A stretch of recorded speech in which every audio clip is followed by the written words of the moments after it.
Today, I'm with Ali Faraj, Head of Community, Greater Western Sydney Giants Footy Club.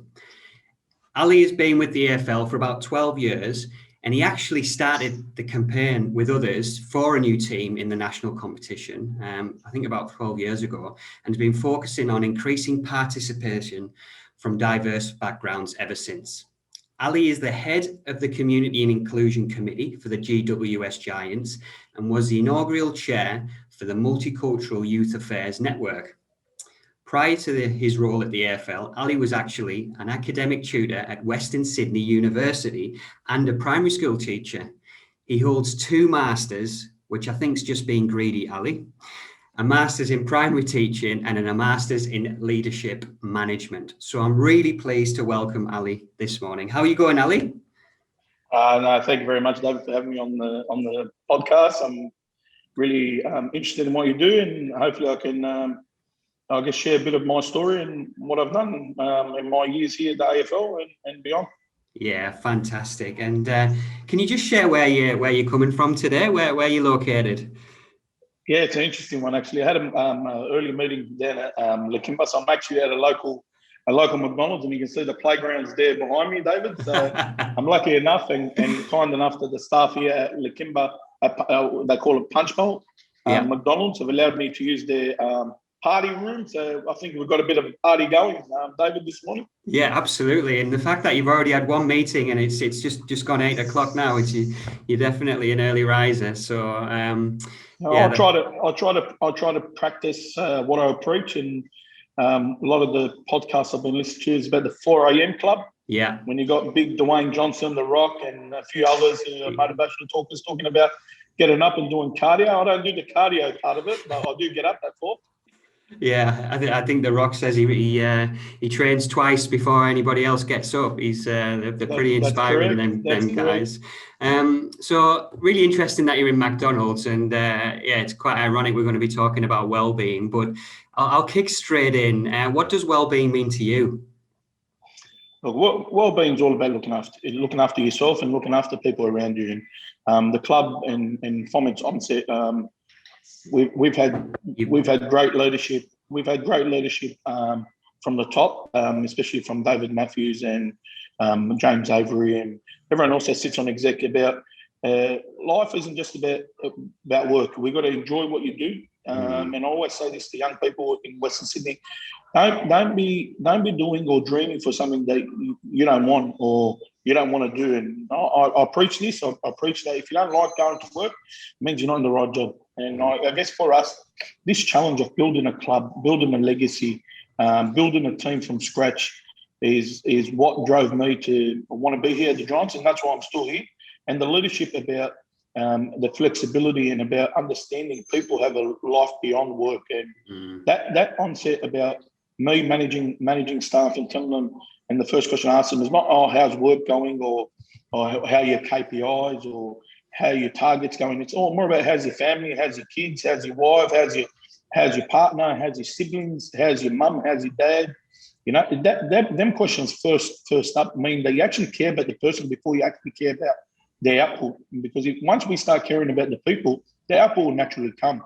And that's the beauty of where we're at. The Giants Club is a family club. When I say family club, it's not just about encouraging families to come and be a part of the Giants because we want more memberships or we want more fans to attend the games. But it's actually a family, meaning that we actually care about every single part of our business. We treat them like they are family. We engage people like they are family. And that then tends to roll on to your positive marketing and your positive brand recognition, your positive community development, relationships, starts to build trust. And I'm sure I've said this before, and people have heard me before. The first maybe 3 years at the AFL, to build the reputation of a sport that isn't the prominent sport in New South Wales, but to build that reputation, it was all about me first and foremost having a bit of fun, enjoying it. And don't forget, I never kicked a Sharon before I started this job. I never knew anything about AFL. And like I've mentioned before, the only thing I knew was Warwick Kappa in his short shorts, taking speckies on people's backs. And they were the images and understanding of what AFL was. So coming in is about me understanding, if I knew nothing about it, how was I going to educate people about a sport and get them to enjoy it be a part of it, and build that understanding of what it is. So then it became, I got to enjoy it so people can enjoy it. And by me having fun and enjoying what I was doing, it started to resonate with other people around me. And for us, it's about us looking after the individual, and then the results will come. Wellbeing isn't about just drilling down on performance reviews and drilling down on how come you're not in the office and where have you been today and where were you last night? Why did you start at 9 o'clock when you're supposed to be on the books at 8:30? It's more about understanding the individual, the needs of the individual, and how you can develop them to become better individuals, which will in turn produce better results. Yeah. Fantastic, Ali. And I think you're talking about that whole person well-being, checking in with people. We're human beings first and foremost, aren't we?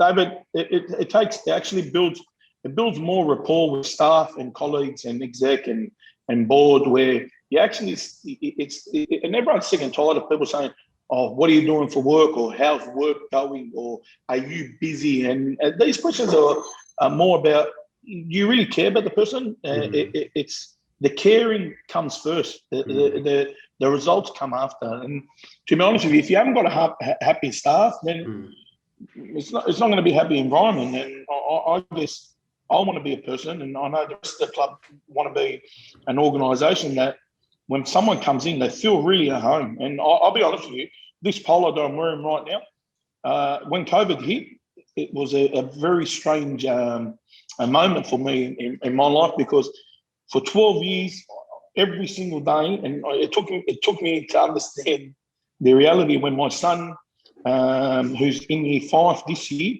first time last year, it would have been in, I think, just after COVID, it would have been a month after, he said, "This is the first time you picked me up from school and you're not wearing a Giants polo."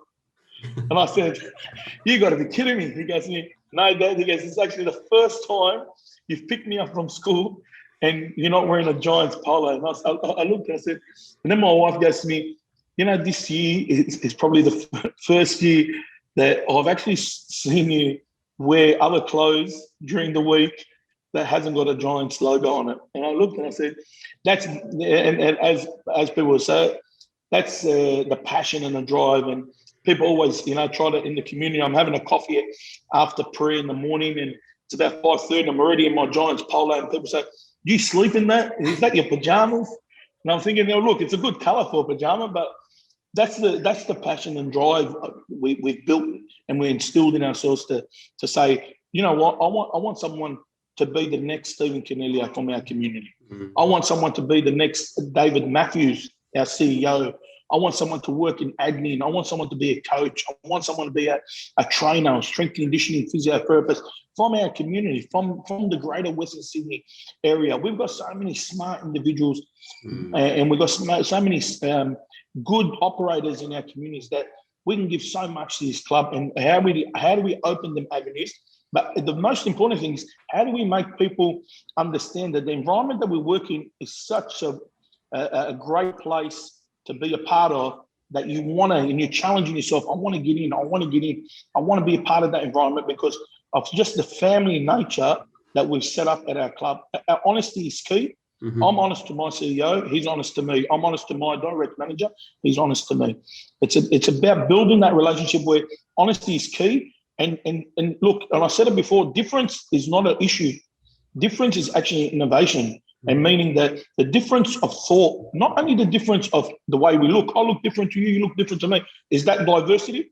I'm not too concerned with that. What I am concerned with is the diversity of thought. You're getting different people with different ideas and different thought process or different ways of doing things. It's going to challenge the norm. Once you start challenging the norm, then the new ideas and the new success stories start to come. Yeah, well, there's a lot in that, Ali, for sure. And I think you're right in terms of different perspectives and the strength in diversity. For sure. And I think that's really important. And it sounds like what you're building there at GWS is a beautiful culture, where people can grow and feel cared for. And it's just much more than a footy club, isn't it? You're talking about community, and you've got a really strong identity with the club. The fact that people are joking saying, do you sleep in that top? But I think it represents so much more for people, with hope and, opportunity, and, really breaking down those barriers for people to succeed and grow. And with your role at the, as head of community, fantastic title, you've kind of mentioned some of the work that you do, but yeah, could you just give us a bit more information on your role and what you do? Yeah, so we established, I guess, like every organisation, strategy moving forward. We consulted different parts of the community. We said, what are, I guess, 4 key pillars that we can underpin in our strategy. And the 4 key pillars were health, harmony, education, and employment. And most important is, I didn't want to come into a community where I'm telling them that what I do is right and what you do is wrong, or I'm better than you and you're not as good as us because we're an elite football club. I actually came into a community where I wanted to understand what is actually already happening, how does it happen, and how can I be a part of adding to what already exists, and as they say in community terminology, how can I capacity build? So, for example, we run education programs, educational experiences. Example of that is in partnership with Western Sydney University. We run a leadership, is it rocket science? It's a hands-on and career-focused program where we educate young kids in year 7, year 8 about STEM activities and the STEM behind testing athletes in the AFL, and then the careers in STEM. And then kids get a hands-on experience, and then they get a theory component. And that's in partnership in the facilitation with physics education, who are small business, good family-owned, well-structured, have been part of Western Sydney for years. So then I go to them and I say, look, how can we partner together, and how can you be my expert facilitator? So then I'm capacity building that organisation to succeed further and opening up avenues for alternative participation from, I guess, schools who wouldn't do it because they couldn't afford it.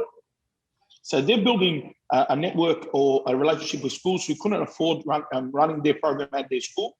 So then I'm helping a small business. I'm helping a school access a quality program from an expert facilitator. That's the education focus. When it comes to health and harmony, we ran a program with a gentleman called Ray Kelly. It was called the Giants Steps in Health program, where we educated people on maintaining weight, getting, I guess, a grip of their weight. As you can see, I'm not a skinny bloke at the current moment. When I was in the program, I lost close to 32 kilos, but it wasn't about losing the weight. It was about educating the individual on how he can manage, how he can control, how he can get his life back on the track. And that was a key component of it. We lost over 1,000 kilos, over 90, it was 1,500 kilos through 90 participants through 3 12-week programs. And I'm looking at it, and I had a gentleman at work, Craig Abercrombie, who's always behind the camera. He takes all the footy. And this time he turned the camera onto himself, and he did a documentary on his weight loss journey on this program. He lost close to 32.5 kilos in 12 weeks. That's transformational, isn't it? And transformation. But if we weren't the conduit, then the community would receive that information, wouldn't receive that experience. So what I'll try to do is, from a community perspective, is how do I align our relationships with different partners or corporate partners or sponsorships that I can then provide to underprivileged, refugee, multicultural, Indigenous communities in Western Sydney, an experience that they wouldn't necessarily be able to afford or receive or attain or participate in. And that's the most important thing about, I guess, what we do under the pillars of health, harmony, education, and employment. I guess, and the most innovative approach is, and a lot of people will ask me is, do you kick a football? I say, no, I don't. None of my programs are football orientated. They're more about different things around mental health. I do a Giants wellbeing program. We talk to people with mental health and awareness on when someone's struggling with what to do and how to seek support. I do a program on nutrition in schools. I do a program on STEM. I do a literacy program with Sydney Story Factory.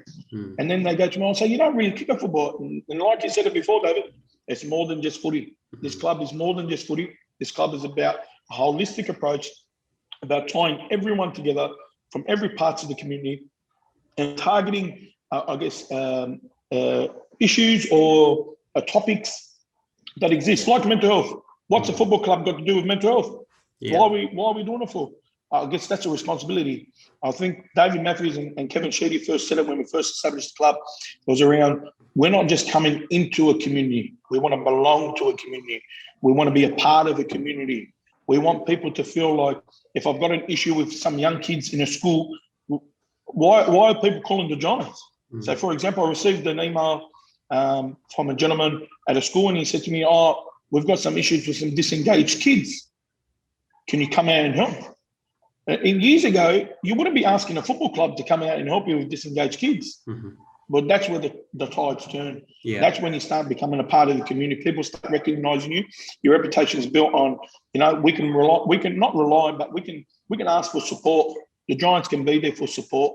They're not gonna let us down in the things that I don't overpromise and underdeliver. I'm there to support you, and I'm honest.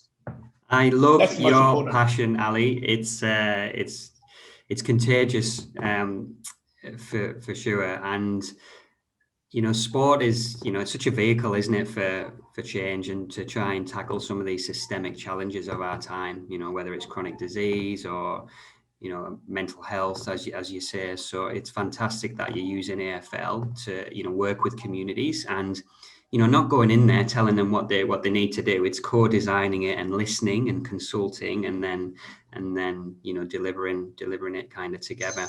I was at the New South Wales Sports Conference, Ali, and I was listening to you speak, and I was really inspired by what you were talking about in terms of community capacity building, community development.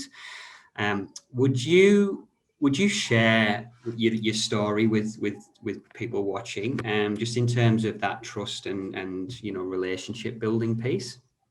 Yeah, no, it is a journey. It's still a journey. I guess people say, you've been there for close to 12 years. There's a time to move on. I don't believe it's time to move on. I reckon I haven't even scratched the surface, to be honest with you. Community capacity, but the world changes often. And a great example is, look at the pandemic. We are getting through. We're not, I guess, clear at the moment, but we are getting through it.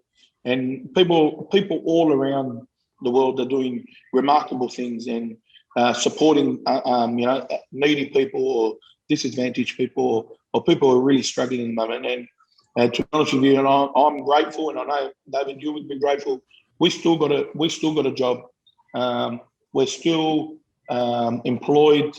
We've still got a shelter. We've got food. We've got our family. We've still got schooling and education. These are things that we're grateful of. And a key thing for me, and I share this with my kids all the time, is how do you wake up in the morning and I guess have that sense of gratefulness for what we have today? Mm-hmm. Because a lot of people around the world in this pandemic are really suffering, and it really opened my mindset on.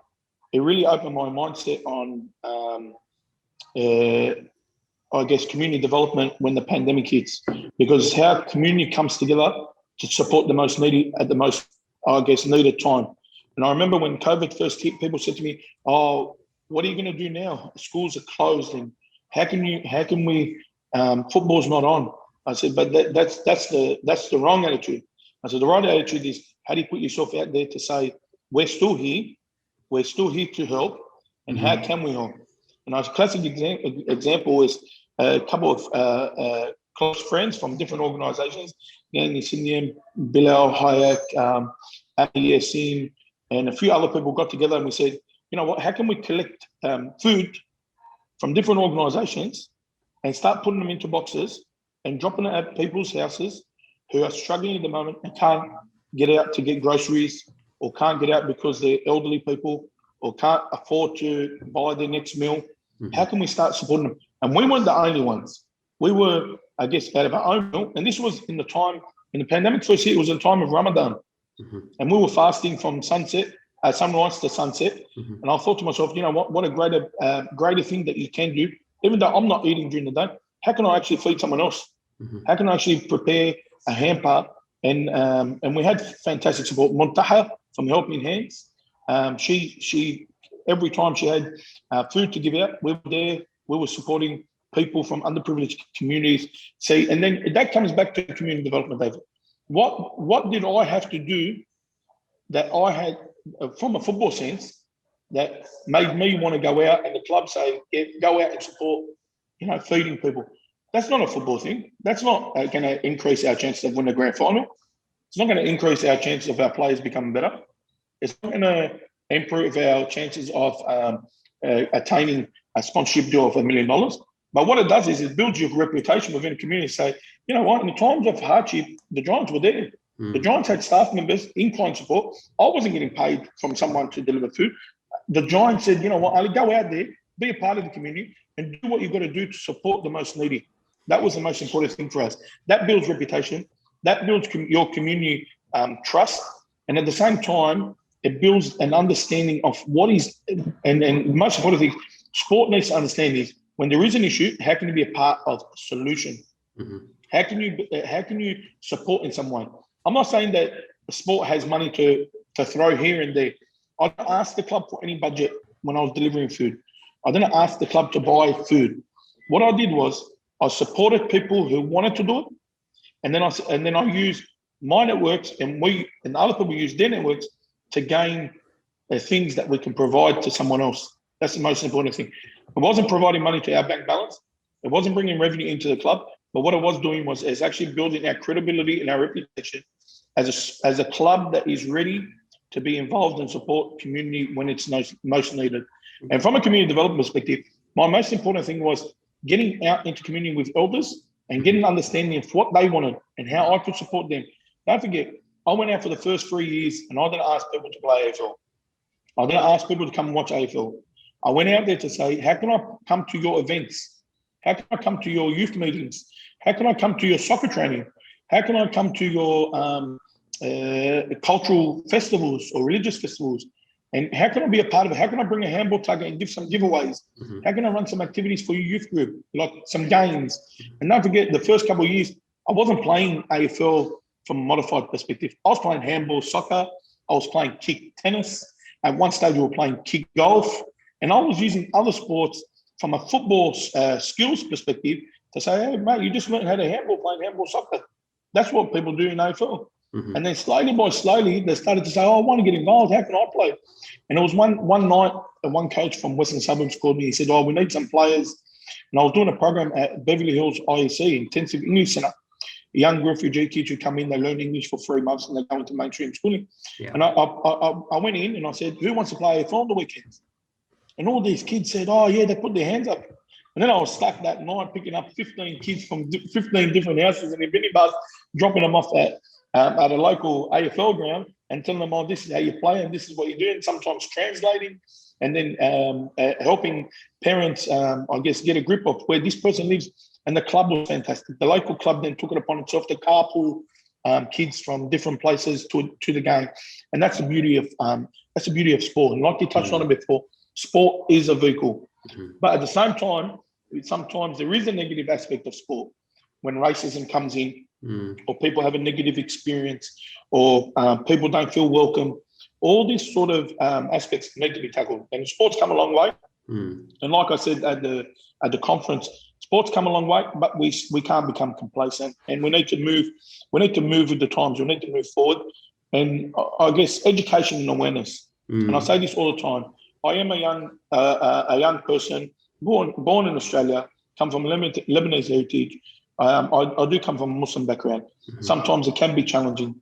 Sometimes you feel a bit nervous about what you do and what you practice. But again, I encourage everyone, no matter who you are, no matter what you do, no matter what gender you are, be proud, be confident, and don't be scared to educate people on what you do. And I remember when I said it in the conference, I remember once I had my time for prayer, and I walked into the bathroom. I need to make purification. I need to wash my feet, and then all of a sudden, I'm in a corporate building. I've got a bit of a conference that I'm on. I'm on a panel, and here I am in one of them buildings where you don't notice where the door is. It's like a cupboard. You walk into a bathroom, and then I walked in and I said, am I going to really make purification here? I'm going to take my socks off and my black business pants and put my foot in the sink. My business, if someone walks in, then I said, you know what? I said, just be proud of who you are.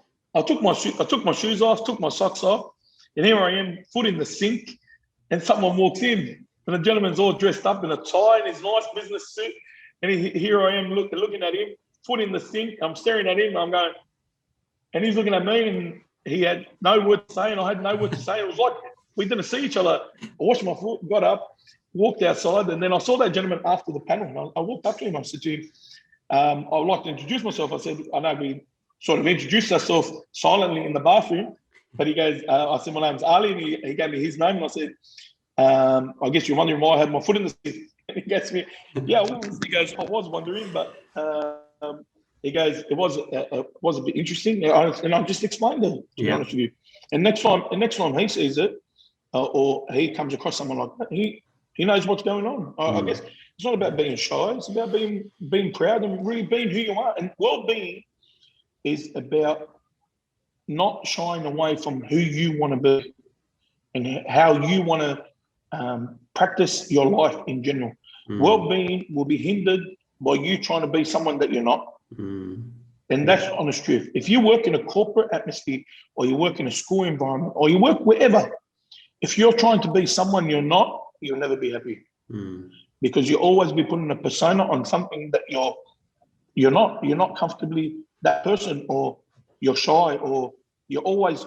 It's like, and this classic saying is, you're always working on eggshells. You're worried about what this person will say, or that person will say, or what he will think of me, or what she will think of me. But really, what do you actually think about yourself? And that's where well-being comes in. Yeah, and I think that story that you tell yourself in your mind, isn't it? It's, we can all be our biggest critic, but I think you definitely own who you are, Ali, and that is, you're a role model for many.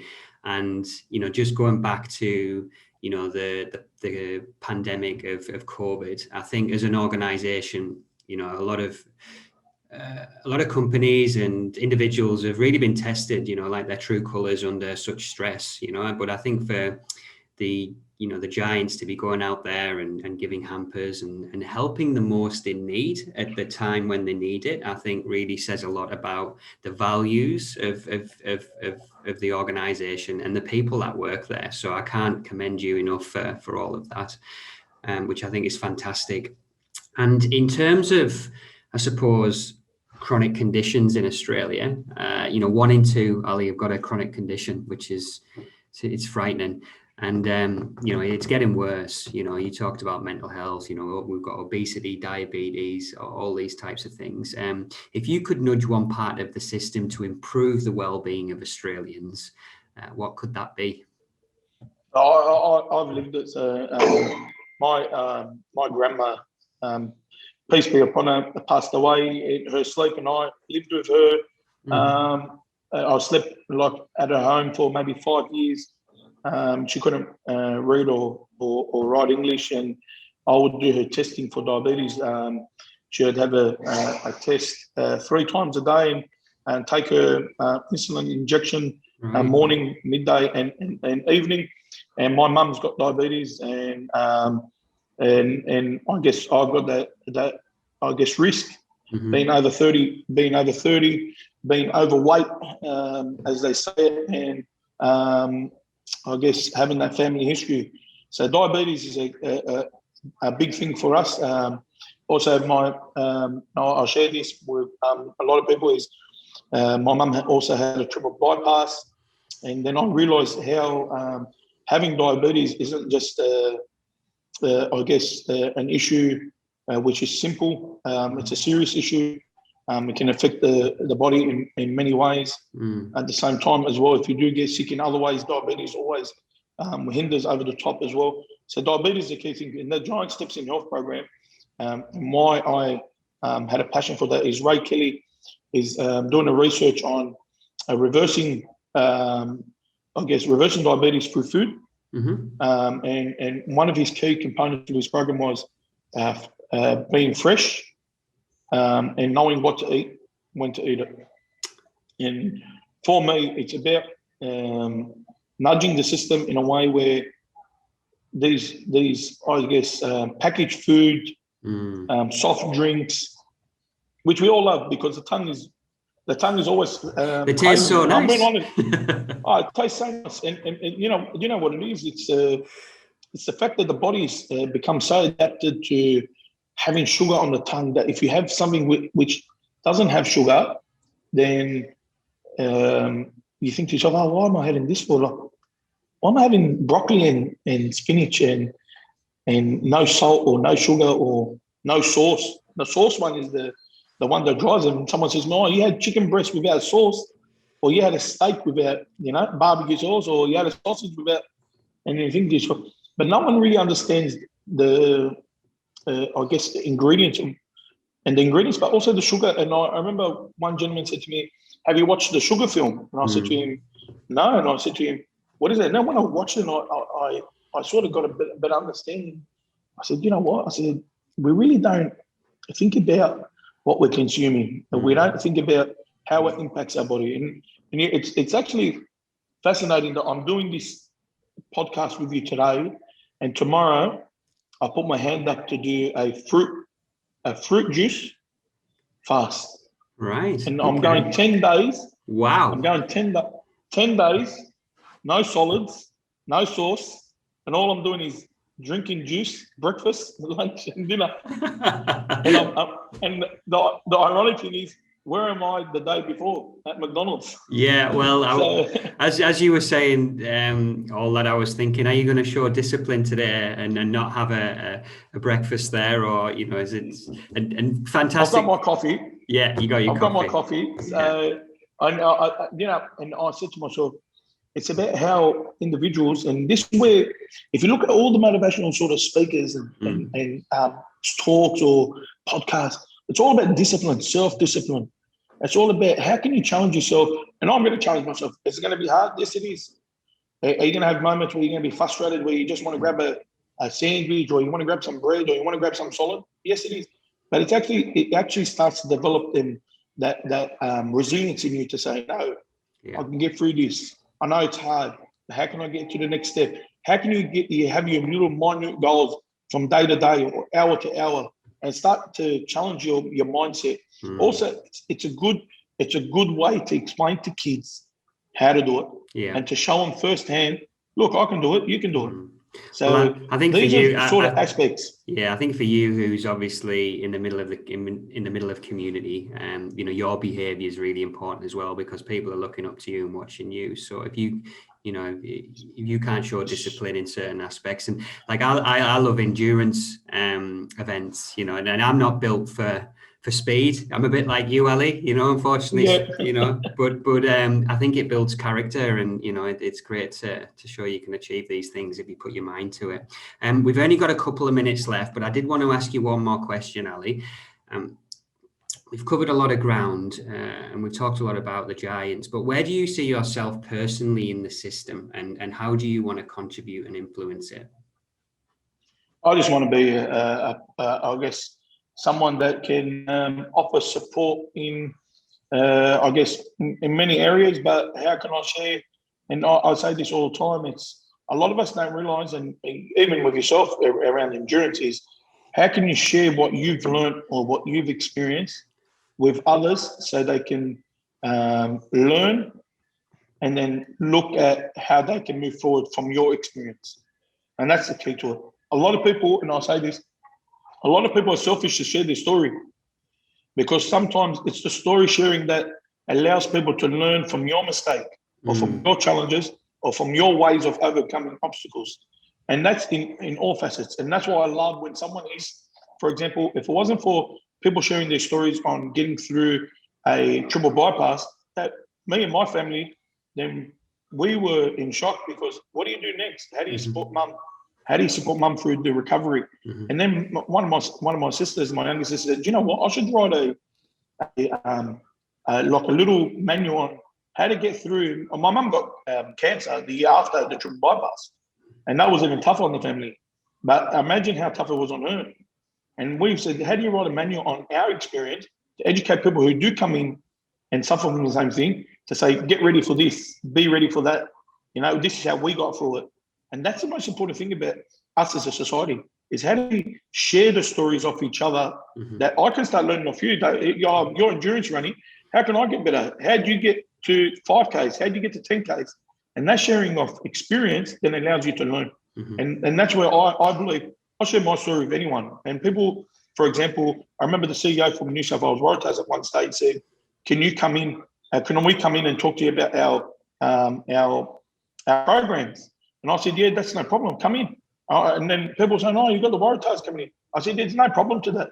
I'll share my story. You can do it. Because you know what? If every sport is successful, then the community is better off. Yeah. Because we get more. I think that's the most important thing. Yeah. I think it's definitely showing that vulnerability, and we've all had trials and tribulations through our lives. There's a lot going on in life. Exactly. So that's brought us to the end, Ali. I do want to kind of round it off by saying I think you're an absolute legend, and I think you are a force of nature in Western Sydney, and we're lucky to have you. Trying to support community, and just keep up the good work, and wish you well for the rest of the year. Is there anything else that you just want to add before we finish up? Mate, you should be proud of what you're doing, because you're the one that's allowing people to hear from everyone. And as podcasts like yourself, David, and there's a bit of credit to you that you spend the time and you search and you book in and you do it, because without you, people wouldn't learn. So you should be proud of what you're doing, and I'm thankful for being part of it. Yeah, beautiful. Okay, Ali. Well, make sure you don't have a McDonald's, and I'll catch up with you soon. I'll try not to have a Big Mac. See you later. See ya.